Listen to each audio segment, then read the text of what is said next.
a bit of bad news, I'm afraid. It looks like Crysencio Summerville is out for the remainder of the season. That's the bullet point. That's the headline part of the news. It all started off, I think, relatively early this morning. News had come out from ex-West Ham United employee, which suggested that Summerville had refused an operation, that he perhaps needed an operation and he had refused one. So that was the update from X this morning. Caught wind of that and then made some inquiries myself. I spoke to a top source at the club, so to speak, within 30 minutes ago, something like that, and got a little bit more meat on the bone in terms of this story. So what X reported, absolutely true. That is very much the case, that Summerville has refused to have an operation. What came back thereafter, what was fed back to me, was that he's likely to be out for the remainder of the season. And the club are concerned. So it would appear that Summerville's thinking, I can get back to full fitness. I can get back to full fitness without needing the surgery. Now, in many respects, it's his body, right? He can do what he wants. And, you know, you've got to respect that. You can't force someone to go under the surgeon's knife. And rightly so. But it's been advised by club doctors, and as I understand it, the same club doctors that gave good advice on both Mikel Antonio and Nicholas Füllkrug, who underwent very different procedures, but then went out to Dubai to this sort of, whatever, it's not a training camp, but Medi Centre, a recuperation, rehabilitation centre that West Ham have got out there to build up fitness, to help promote recovery from injury. They've both gone out there and come back quicker than expected. And what we wanted to do was to get Summerville's problems sorted out, send him over there, do the same thing. It was very close to a comeback, of course. It was end of January, start of February. I mean, was training with the first team, not just on the grass. He was fully training with the first team, of course. And then it was looking like he was going to get a start. This is under Potter. And then he's broken down, and then we're in a situation where we are now, and the club think he needs surgery to sort it out. Summerville disagrees. Now, you will remember that he picked up the injury during Graham Potter's first game. I thought we played the first 45 minutes against Aston Villa in the FA Cup. We've not seen him since. He was brilliant, of course. Set up a goal, didn't he, for Lucas Paqueta, and just looked bloody dangerous for a good half an hour. For a good 45 minutes. Set up another really good chance, actually, as well. I think that was for Paqueta as well. Anyway, that doesn't matter. Irrelevant detail there. But it now looks like the club are very, very concerned that what might happen is, let's say Summerville is correct. Let's say Summerville is right and he's not going to have the surgery. Then there is a slim possibility that this is the club have told me this morning, there is a slim possibility that he might get to play again this season if it works out. What they are concerned about is he doesn't fix the problem. He comes back, starts full training, and then he breaks down and will need the surgery anyway. They think he's going to be out for the remainder of the season. But the biggest concern is if he then needs that surgery, I guess let's say it's, whatever it is, March now. Let's say at the end of April, for example, he starts to make a comeback and he starts looking like he's fit, and in training breaks down again, then he will have to go and have the surgery. If that's the case, we've been told that he's likely he would miss the start of next season as well. So he'd miss all pre-season and all that stuff. This is just something we can ill afford. This is bad news, really, isn't it? I mean, really, really bad news.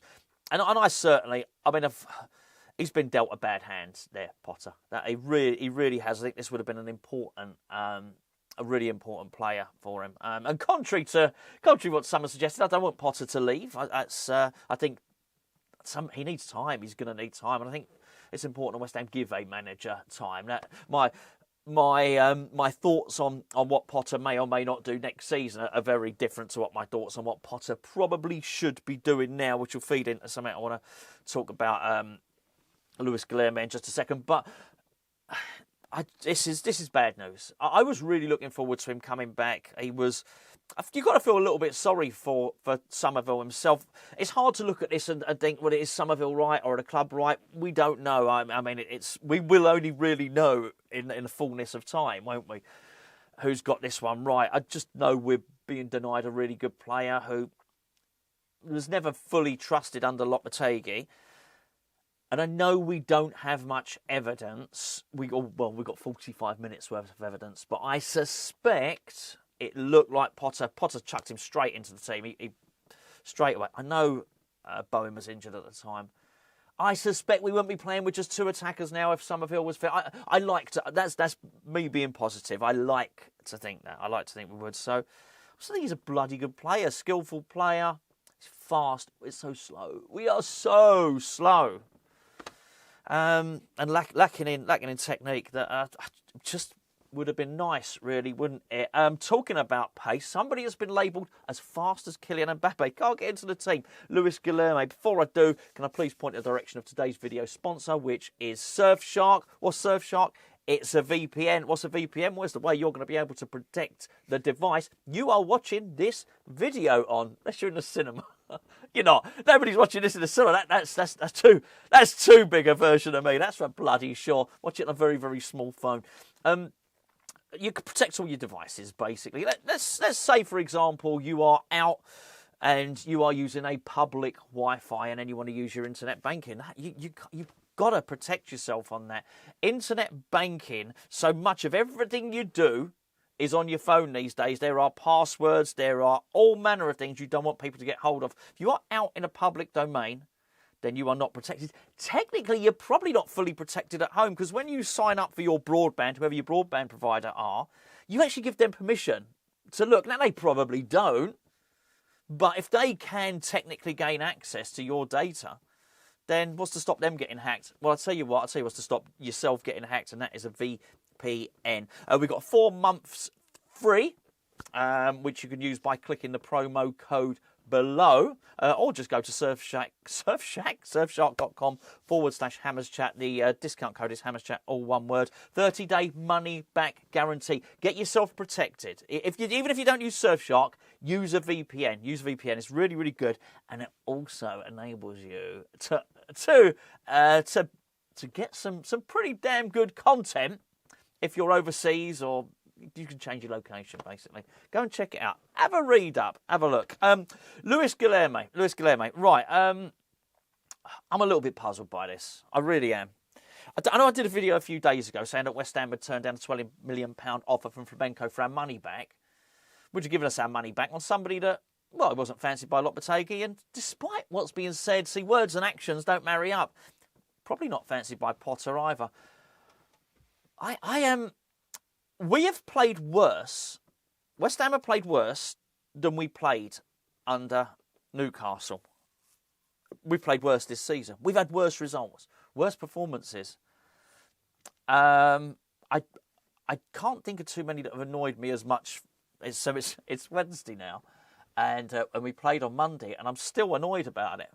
And that's the truth of the matter. I didn't understand the chucking on of these attackers, and it was going mad. I'll chuck another one, chuck on Danny Ings. Why? You've got our team is slow, really, really slow. I mean, every team. If we're not the slowest team in the Premier League, I'd like to know who is. But for the moment, I think we are. All right. Maybe somebody will point something out and say, "Actually, mate, what about this team?" And I'd say, "Okay, you know what? You're right. I think we're the slowest team." It's a point when the league has got faster. These are. Look at the way Bournemouth play football. It's terrifyingly fast. And we're just slow. We're sludgy, stodgy. Danny Ings running in treacle. No offence, Annie, but, you know, it ain't good. And you can have slow players in your team. Just put fast players around them. We don't. We absolutely don't. You've got this guy there, this jet-heeled steam train of a player. Give him a chance. Or not, or sell him to Flamengo, or put him out on loan, as I've said. But if you're going to keep him, it was quite glaringly clear what we needed. And I'm just quite annoyed that he's not getting a chance, actually. Anyway, look, I'll have a little bit more to say. I'll have a little bit more to say about Potter tomorrow. I've been quite irked by his response to a line of question, which I feel he's misinterpreted it and sort of taken offence to something that wasn't there and twisted it around to be an accusation that wasn't there. And I think by doing that, he's skipped what is the main criticism of what's been going on at the moment. I sort of it all sounds a bit cryptic, doesn't it? I alluded to it yesterday, and I know Gio's done a video about it last night as well. West Ham statistically, after 8 games under Graham Potter, statistically we shoot less and shoot less and have less shots on target than any other team in the Premier League. Southampton, Leicester, any of them. And I think there's this. I guess this defence of Potter. Well, what else can he do? As if he has to do what he can do. As if the only thing he can do is pick Souček, Ward-Prowse and Alvarez in attacking midfield. It's just not the case. He has options, and I think, I'm going to talk about that tomorrow anyway. But one of the options was Luis Guilherme. Let's get him. Let's get him involved. Come on. I mean, we all want that to happen, right? Well, I'm not speaking for everybody, but enough people that watch. Maybe you don't want it to happen, but there's enough people that watch these videos that I know have said they want Luis Guilherme to play. Bad news about Summerville. Really, really bad news. There's only 10 games left, but I tell you what, it feels like a long, long time. Feels like the death of 1,000 cuts.